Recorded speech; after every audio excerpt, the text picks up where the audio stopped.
दोस्तों वीडियो को शुरू करने से पहले मैं आपको बता देना चाहता हूं कि इस ऑडियो बुक का फर्स्ट एपिसोड अपलोड हो चुका है। अगर आपने उस एपिसोड को नहीं देखा है तो नीचे डिस्क्रिप्शन में लिंक होगा, सबसे पहले उसको देखिए, उसके बाद इस एपिसोड को देखना।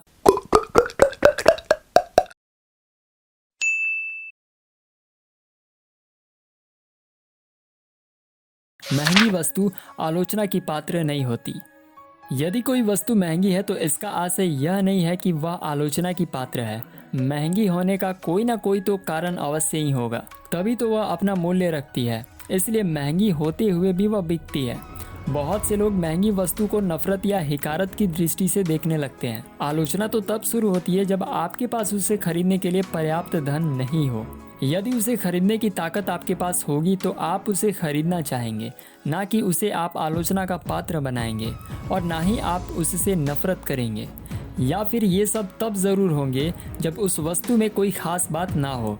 बेमतलब या बिना कोई खास विशेषताओं के उस वस्तु का मूल्य बहुत ज़्यादा कर दिया गया तो आप उसे नकार सकते हैं तथा उससे नफरत या उसकी आलोचना भी कर सकते हैं। यदि किसी वस्तु को खरीदने की ताकत आपके पास है तो आप उसे ज़रूर चाहेंगे तथा उसकी तारीफ भी करेंगे, ना कि उसे महंगी मानकर आलोचना का शिकार बनाएंगे। रहस्य नहीं, तकनीकी गुण देखें। महंगी वस्तु में रहस्य नहीं छुपा होता है, बल्कि उसमें तकनीकी गुण होता है जिसके कारण वह एक खास विशेषता रखती है। रहस्य वस्तु में नहीं बल्कि तकनीक में होती है। किसी भी वस्तु के तकनीकी गुण को देखकर ही आप उस वस्तु की कीमत का अंदाज़ा लगा सकते हैं। किसी भी प्रोडक्ट का रहस्य क्या है? किसी भी प्रोडक्ट में आप जो तकनीकी विशेषता देखते हैं वे विशेषता ही उस प्रोडक्ट का रहस्य है। प्रोडक्ट में उस रहस्य की कीमत आंकी जाती है। रहस्य की पहचान तकनीकी विशेषताओं के जरिए ही की जाती है। इसी प्रकार महंगी वस्तु में रहस्य नहीं छुपा होता, बल्कि तकनीकी गुण होता है जिसे पहचानना ज़रूरी होता है। बैठता पनिया उठती मालिन। कहा जाता है कि बैठता पनिया और उठती मालिन हमेशा सस्ता बेचते हैं। यह पुरानी लोक कहावत ही नहीं बल्कि आज भी इसे सत्य घटित होते हुए देखा जा सकता है। इस कहावत के पीछे मार्केटिंग की यानी बेचने की गहरी मनोविज्ञान छुपी हुई है। बनिया अपने माल को शुरुआत में ना बिकता देखकर उस और अपने ग्राहकों को आकर्षित करने के लिए शुरुआत में सस्ता देकर ही लुभाता है तथा मालिन अपने बचे हुए सामान को खराब ना होने से बचाने के डर से उसे सस्ता ही बेच देती है। वो बहुत सारे सामान को कम दामों पर बेचकर काफ़ी मुनाफा अर्जित कर लेती है। बनिया और मालिन दोनों ही सस्ता माल बेचकर भी मुनाफा लेकर ही उठते हैं। यदि आप इन दोनों के पास उस समय जाएंगे तो आपको सस्ती वस्तु मिलने की संभावना होगी। इन दोनों ही बातों में मार्केटिंग के सैद्धांतिक और व्यवहारिक पक्षों का गहरा मनोविज्ञान देखा जा सकता है। आप सभी कंपनियां चाहे वो ऑनलाइन हो या फिर ऑफलाइन इन पक्षों के आधार पर ही अपना व्यापार करती हैं। एक बेचारा लाभों से वंचित। जिस दिन आपने महंगा कहना शुरू कर दिया उसी दिन से आप सर्वोत्तम लाभों के अवसरों से वंचित हो जाएंगे। महंगा कहने से आपके दिमाग में केवल और केवल महंगे का मधुर स्वर ही गूंजेगा और आप उस प्रोडक्ट के लाभ उठाने की ओर प्रवृत्त नहीं हो पाएंगे। जो फायदा आप किसी प्रोडक्ट के इस्तेमाल करने से उठा सकते हैं वह फायदा उस प्रोडक्ट को आप नकार कर नहीं उठा सकते। नकार कर आप केवल उस प्रोडक्ट की कीमत जितनी राशि आप बचा सकते हैं उस प्रोडक्ट के अनमोल फायदों से वंचित रह जाएंगे। जो बेचारे किसी वस्तु के फायदे, मूल्य, महंगे और सस्ते के संदेहों में उलझ जाते हैं वे कभी भी फायदे का सौदा नहीं कर सकते। जो कीमत बचाने का सौदा करता है वह बेचारा ज़्यादा दुखी नजर आएगा। क्वालिटी की वस्तु अपनी कीमत से कई गुना अनमोल फायदे देती है। जो लोग कीमत बचाने की मानसिकता रखते हैं वे हजारों लाखों के फायदों से वंचित ही रहते हैं। कीमत बचाने वाले पहले हंसते हैं और बाद में रोते हैं, जबकि उसे खरीदने वाले हमेशा हंसते रहते हैं। यदि आपके पास उस वस्तु को खरीदने के लिए पर्याप्त धन नहीं है तो राइट सिस्टम में काम करके धन बनाएं ताकि आप भी उसे खरीदने की ताकत रख सकें। ज़्यादातर लोग अपने जीवन में किसी अचानक लगने वाली लॉटरी की आशा में रहते हैं, मगर यह नहीं लगती। यह सच है कि वह लॉटरी राइट सिस्टम में काम करने से लग सकती है। ग्राहक विशेषता नहीं, फायदा देखता है। किसी प्रोडक्ट को खरीदने के लिए ग्राहक अपना फायदा देखता है, ना कि विशेषता। विशेषताएं देखना उसके लिए प्राथमिक नहीं है। यह बात भी तय है कि बिना विशेषताओं के किसी भी प्रोडक्ट से फ़ायदा नहीं उठाया जा सकता, मगर ग्राहक के मन में फ़ायदों की गणित प्राथमिक काम करती है। किसी भी वस्तु को खरीदने से उसे क्या फ़ायदा होने वाला है यह बात उस ग्राहक के लिए जानना बेहद ज़रूरी होता है। खरीदते समय ग्राहक विशेषता देखकर आकर्षित ज़रूर हो जाएगा, मगर फ़ायदों की बात उसके जहन में ज़रूर रहती है। यह बात भी उतनी ही सच है कि जब वो फ़ायदों के प्रति आश्वस्त हो जाता है तो वह बाद में उस प्रोडक्ट की विशेषताओं के प्रति आकर्षित होता है। कोई भी ग्राहक बिना खरीदे उस वस्तु के फायदे को प्राप्त नहीं कर सकता। बिना फायदा उठाए उस वस्तु की विशेषताएं किसी भी ग्राहक के लिए कोई मायने नहीं रखती हैं। बिना खरीद कर उस वस्तु के मूल्य को बचा लेना फायदा नहीं कहलाता। एक अच्छा सेल्समैन अपने ग्राहकों को फायदों की तरफ आकर्षित करता है, ना कि विशेषताओं की ओर। सेल्समैन विशेषताओं में लिपटा हुआ फायदा अपने ग्राहकों के समक्ष प्रस्तुत करना नहीं भूलता।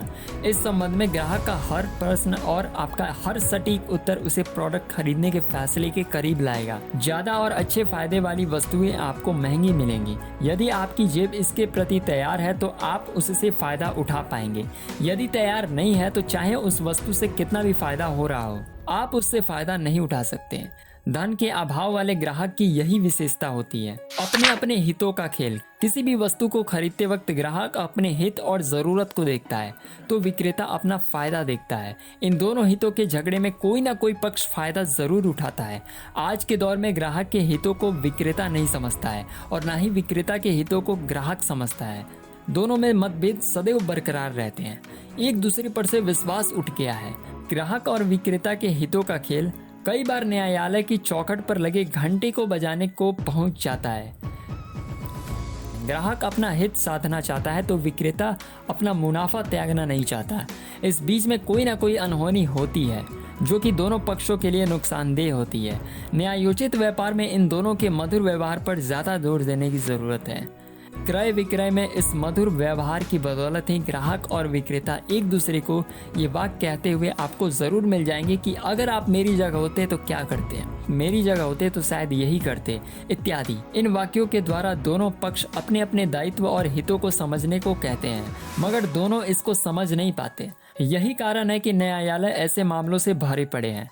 जो कुशल विक्रेता खुद को ग्राहक के रूप में देखता है वह इन झगड़ों से बच जाता है। भावना और तार्किक जुड़ाव की डोर। प्रोडक्ट का सस्ता और महंगा होना ग्राहक की ज़रूरत, रुचि और उद्देश्य पर निर्भर करता है। ग्राहक की उस प्रोडक्ट में रुचि क्यों है, वह भावनात्मक और तार्किक रूप से उस प्रोडक्ट से कितना जुड़ा हुआ है। किसी भी वस्तु के साथ ग्राहक के जुड़ाव पर उस वस्तु का सस्ता और महंगा होना तय किया जाता है। ग्राहक के मन में किसी भी वस्तु को खरीदते वक्त दो प्रकार की गणित चलती है, एक तो भावनात्मक और दूसरी तार्किक। भावना और तर्क ये बातें ऐसी हैं जिसके आधार पर खरीदना या बेचना तय किया जाता है। भावना सस्ते महंगे को नहीं देखती, जबकि तर्क ऐसी चीज होती है जो एक बहस को जन्म देती है, जो रबड़ की तरफ बढ़ती है। एक कुशल विक्रेता ग्राहक की उम्मीदों से हमेशा आगे रहता है। तर्क के आधार पर आप किसी वस्तु के महंगे या सस्ते होने के कारणों के पीछे के पक्ष पर नजर दौड़ाते हैं। तर्क के आधार पर ही कुतर्क वितर्क आदि के रबड़ रूपी डोर खींचती है। ग्राहक के भावनात्मक और तार्किक जुड़ाव की मनोविज्ञान को आप ठीक से समझ नहीं सकते। यही कारण है कि क्रेता और विक्रेता के बीच में सबसे ज्यादा विवादी ढोल इन दोनों के कारण ही बजते हैं। समझो ग्राहक समझो। धारणाओं की दीवारें। ग्राहक के लिए प्रोडक्ट से जुड़े सही गलत अनुमान, विचार और धारणाएं उसको सस्ता या महंगा करती हैं। ज़्यादातर ग्राहक अपने गलत या सही अनुमान, विचार और धारणाओं के उलझनों में फंस जाते हैं। ये धारणाओं की दीवारें ही उसे किसी वस्तु के सस्ते या महंगे की ओर ले जाती हैं। जैसी जिसकी गणित होती है उसी तरह की भाषा का इस्तेमाल ग्राहक करता है, उसी का असर क्रय विक्रय पर पड़ता है। मैन्युफैक्चरर, प्रोडक्ट, मार्केट, ट्रेंड, विक्रेता आदि के संबंध में जो भी आपके अनुमान, विचार और धारणाएं हैं, उन्हीं के कारण आपकी खरीदारी पर असर पड़ता है। वस्तु के सस्ते और महंगे होने के प्रमुख कारण ग्राहक के ही होते हैं। सस्ते और महंगे होने के जहां अन्य कारण भी जिम्मेदार होते हैं, वहीं ज़्यादातर कारण ग्राहक पर ही निर्भर करते हैं।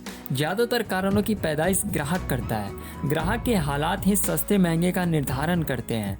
ग्राहक सहज में किसी वस्तु को नहीं अपनाता है जब तक वह उस वस्तु से पूर्ण संतुष्ट नहीं हो जाता। संतुष्ट होने के लिए अनेक फैक्टर जिम्मेदार हैं। आज की इस महंगाई के दौर में सभी लोग पीड़ित हैं, इसलिए सस्ता और महंगा की मानसिकता भी व्यापकता धारण करती जा रही है। समाज का अधिकांश हिस्सा इसी मानसिकता के इर्द गिर्द सिमटा हुआ नजर आएगा। सबसे बुरी खबर यही है कि सस्ते महंगे की मानसिकता का बाजार महंगाई के जिन के रहते बड़ा व्यापक रूप धारण करते जा रहा है। आज का इंसान कमर तोड़ महंगाई के बोझ तले दबता जा रहा है, इसलिए उसकी मानसिकता को समझना बड़ी टेढ़ी खीर है। आवश्यकताओं का साझा।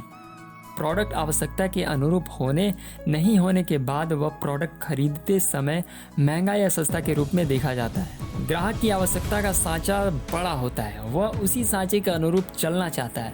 यह सांचा धन निर्धारित करता है। ग्राहक अपनी आवश्यकता में पसंद का रंगीला खेल खेलता है, जिसके कारण सौदा टेढ़ा मेढ़ा हो जाता है। कुशल विक्रेता अपने ग्राहक को प्रोडक्ट खरीदने की ज़रूरत और इच्छाओं को जानता है। किसी वस्तु के खरीदने में आवश्यकता का सांचा, जेब का वजन तथा पसंद का आकलन होता है। जब ये सभी अनुकूल अवस्था में आ जाते हैं तो खरीदने की रस्म पूरी हो पाती है।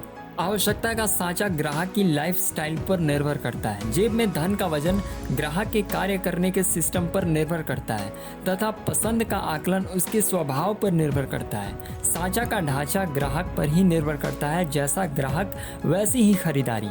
बहुत से ग्राहकों के पास केवल लाइफ ही होती है, स्टाइल जुदा जुदा ही रहती है, जबकि कई ग्राहकों के पास लाइफ और स्टाइल दोनों होती है। इन्हीं दोनों बातों पर ज़रूरत का पैमाना ऊपर नीचे चलता है। आशा करता हूँ कि ये सेकंड ऑडियो बुक के एपिसोड से आपको भी बहुत कुछ सीखने को मिला होगा।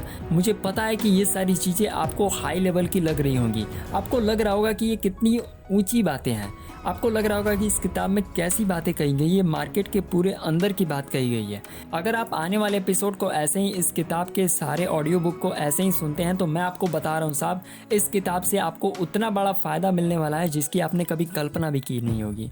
आज तक किसी ट्रेनिंग सेशन में ऐसी बातें नहीं समझाई जाती हैं, ना ही किसी मार्केट का कोई भी दुकानदार आपको इसके बारे में बताता है। अभी भी अगर मार्केट में आपको रिजेक्शन इसीलिए मिलते हैं कि आपको महंगा सस्ता इन्हीं सब के चक्कर में ग्राहक या फिर प्रोस्पेक्ट आपको आपके प्रोडक्ट्स लेने से मना कर देते हैं, तो इस ऑडियो बुक को आगे भी सुनते रहिए। पूरा ऑडियो बुक, पूरा एपिसोड आप ज़रूर देखना।